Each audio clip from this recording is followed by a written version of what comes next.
اللہ تعالیٰ نے ہفتے میں 7 دنوں میں ایک دن بابرکت بنایا، وہ جمعہ کا ہے۔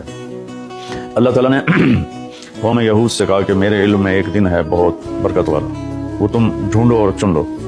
تو انہوں نے خطا کھائی اور ہفتے کا دن چن لیا۔ ہفتے کو یہودی عبادت کرتے ہیں، کام نہیں کرتے۔ پھر اللہ تعالیٰ نے عیسیٰ علیہ السلام کی قوم سے کہا کہ ایک دن میرے بارگاہ میں بہت بابرکت ہے، دعائیں قبول ہوتی ہیں، اسے تم ڈھونڈو۔ ان پہ چھوڑا تو انہوں نے اتوار چن لیا۔ لیکن جب ہماری باری آئی تو اللہ نے ہمیں نہیں کہا کہ ڈھونڈو۔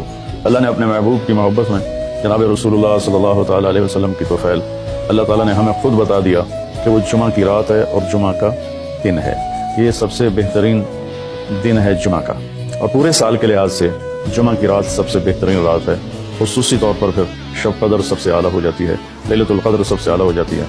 تو وہ 21، 23، 25، 27، 29 کی راتوں میں کوئی ایک رات ہوتی ہے، تو وہ اللہ تعالیٰ نے بہت ہی بابرکت بنائی۔ اللہ ہمیں نصیب فرمائے۔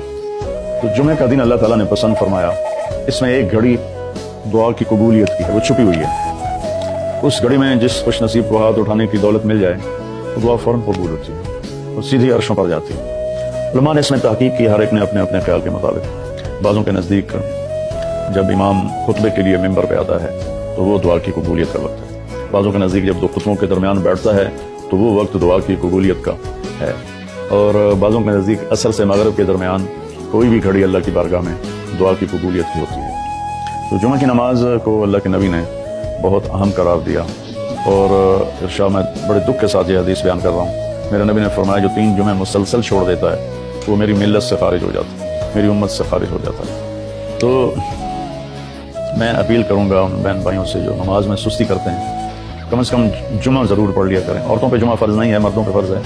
تو میں کہا کرتا ہوں، جو دوست ملتے ہیں جن نماز نہیں پڑھی جاتی، تو میں ان سے کہتا ہوں ایک نماز 5 میں سے طے کر لو اور ایک جمعہ طے کر لو، 2 نمازیں شروع کر دو۔